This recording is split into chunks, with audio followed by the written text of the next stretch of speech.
নেপালে অন্তর্বর্তীকালীন সরকারের প্রধান হিসেবে আলোচনায় ছিলেন বালেন্দ্র শাহ। তাহলে কি নেপালের আন্দোলন হাইজ্যাক করতে চেয়েছিল সেনাবাহিনী, যার পেছনে ছিল রাজতন্ত্রপন্থীদের মদত? নেপালে জেনজিদের আন্দোলনের পর রাষ্ট্র ক্ষমতায় এখন সুশীলা কার্কির নেতৃত্বাধীন অন্তর্বর্তী সরকার। দায়িত্ব গ্রহণের পর নির্বাচনের তারিখ ঘোষণা করে বেশ প্রশংসাও কুড়িয়েছেন সুশীলা কার্কি। কিন্তু এই আন্দোলনের ফলাফল যেতে পারত আরও গভীর সংকটের দিকে। হয়তো এই আশঙ্কা থেকেই জেনজিরা বলেই ফেলেছিলেন তাদের আন্দোলন হাইজ্যাক হয়ে গেছে। কিন্তু এই আন্দোলন হাইজ্যাক করতে চাইল কারা, কারা আছে এর পেছনে, সেই সমীকরণ মেলাতে চায় দি পোস্ট। বিবিসিকে আন্দোলনের অন্যতম নেতৃত্ব রাক্সা বম বলেছিলেন 9 সেপ্টেম্বরেই আন্দোলন হাইজ্যাক হয়ে গিয়েছিল। তাই প্রথমে আসি 9 সেপ্টেম্বর রাতে কি হয়েছিল সেদিন। নেপালের প্রধানমন্ত্রী ওলির পর রাষ্ট্রপতি রামচন্দ্র পৌড়েলও পদত্যাগ করেছেন বলে ব্রেকিং সংবাদ দিয়েছিল ভারতীয় গণমাধ্যমগুলো। সেদিন কাঠমান্ডুর সরকারি প্রতিষ্ঠানগুলোতে আগুন ধরিয়ে দেওয়া হয়েছিল। বাজারে একটা কথা চাউর করা হলো, ফিরে আসছে রাজতন্ত্র। সেদিন নেপালের সেনাপ্রধান অশোক রাজ সিকদেল দেখা করেন রাষ্ট্রপতির সাথে। রাষ্ট্রপতিকে সেনাপ্রধান জানান, আপনি পদত্যাগ করে দিন, বাকিটা আমরা সামলিয়ে নেব। কিন্তু রাষ্ট্রপতি সেদিন পদত্যাগ করেননি। পদত্যাগ করলে হয়তো নেপালে ফিরে আসতো রাজতন্ত্র। কিন্তু রাজতন্ত্র ফিরে আসবে এমন কথা আমরা কিভাবে বলতে পারি?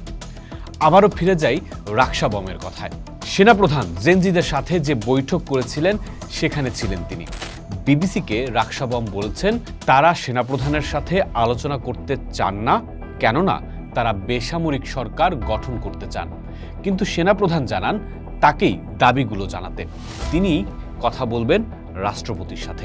এই বৈঠকটা নিয়ে বোম ফাটান নেপালের পলিসি রিসার্চ ইনস্টিটিউটের সঙ্গে জড়িত ইন্দিরা অধিকারী। সেদিনকার বৈঠকে তিনিও ছিলেন। গণমাধ্যমকে ইন্দিরা অধিকারী জানিয়েছেন সেই বৈঠকে ছিলেন রাজতন্ত্রের সমর্থক কয়েকজন অ্যাক্টিভিস্ট ও রাজনৈতিক দল। ইন্দিরা অধিকারী বলছিলেন, এরপরেই আমরা আতঙ্কিত হয়ে পড়ি যে আসলে কি হতে চলেছে।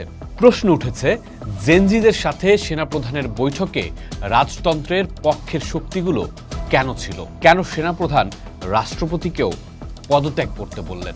জানা যায়, নেপালে যখন সরকারি অফিসগুলোতে হামলা হচ্ছিল তখনও রাজকীয় প্রাসাদ নারায়ণহিতির ছিল অক্ষত। এই ঘটনায় অনেকেই আশঙ্কা করেছিলেন হয়তো ফিরে আসতে পারে রাজতন্ত্র। কিন্তু কিভাবে তা ঠেকিয়ে দিলেন রাষ্ট্রপতি রামচন্দ্র পৌড়েল? কাঠমান্ডুর সিনিয়র সাংবাদিক কিশোর নেপাল বিবিসিকে বলছেন, সেনাপ্রধান রাষ্ট্রপতিকে পদত্যাগ করতে বললেও রাষ্ট্রপতি বললেন যে আমি পদত্যাগ করব না, আপনি বরং আমাকে খুন করে দিন আর জেনজির আন্দোলনকারীদের ওপরে হত্যার দায় চাপিয়ে দিন, এরপরে আপনি যা করার করবেন। কিশোর নেপালের ভাষ্যে, যদি রাষ্ট্রপতি পদত্যাগ করে দিতেন তাহলে নেপাল সেনা শাসন বা রাজতন্ত্রের দিকে ঘুরে যেত। একই কথা বলছেন আন্দোলনের নেতৃত্ব দেওয়া রাক্সা বম। একই সাথে সেদিন সংবিধান অনুযায়ী সংসদও ভেঙে দেননি রাষ্ট্রপতি, যদিও সংসদ ভেঙে দিতে সেনাবাহিনী থেকেই চাপ ছিল। এমনকি তার সুশীলা কার্কিকে প্রধানমন্ত্রী বানানোটাও ছিল রাজতন্ত্রের সমর্থকদের কাছে একটা বড় ধাক্কা। নেপালে অন্তর্বর্তীকালীন সরকারের প্রধান হিসেবে আলোচনায় ছিলেন বালেন্দ্র শাহ। তিনিও চেয়েছিলেন রাষ্ট্রপতিকে উপেক্ষা করে সেনাবাহিনীকে সামনে আনতে, যদিও বেসামরিক সরকার গঠনের দায়িত্ব ছিল রাষ্ট্রপতির।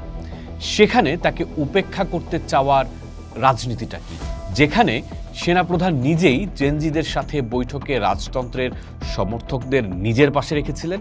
রাজনীতি বিশ্লেষক সি.কে. লাল বিবিসিকে বলছেন, আসলে বালেন্দ্র শাহ একটা মুখোশ, যার নিয়ন্ত্রকরা দেশের ভেতরে বাইরে দুই জায়গাতেই আছে। তিনি বলছেন, প্রবল চাপ থাকা সত্ত্বেও রাষ্ট্রপতির সংসদ ভেঙে না দেওয়া মূলত নেপালকে গণতন্ত্রের পথেই রেখেছে, ফলে ভেস্তে গেছে সেনাবাহিনীর পরিকল্পনা। নেপালের পরিস্থিতির দিকে গভীর মনোযোগ নরেন্দ্র মোদীরও। ডিপ্লোম্যাট বলছে, ভারতের শাসক দল বিজেপি এবং এর আদর্শিক অভিভাবক আরএসএস-এর কিছু অংশের কাছে নেপালে হিন্দু রাজতন্ত্রের পুনঃপ্রতিষ্ঠা এক কৌশলগত প্রয়োজনীয়তা হিসেবে দেখা দিয়েছে। তাহলে কি নেপালের আন্দোলন হাইজ্যাক করতে চেয়েছিল সেনাবাহিনী, যার পেছনে ছিল রাজতন্ত্রপন্থীদের মদত? আর আন্দোলনকারীদের সাথে সখ্যতার সুযোগে বালেন্দ্র শাহ সেই পরিকল্পনার পথ ঠিক করছিলেন? সেরকম অকাট্য প্রমাণ সামনে না থাকলেও ইঙ্গিতটা কিন্তু সেদিকেই যাচ্ছে। পোস্ট দেখুন, ভাবুন, করুন, থাকুন পোস্টের সাথে।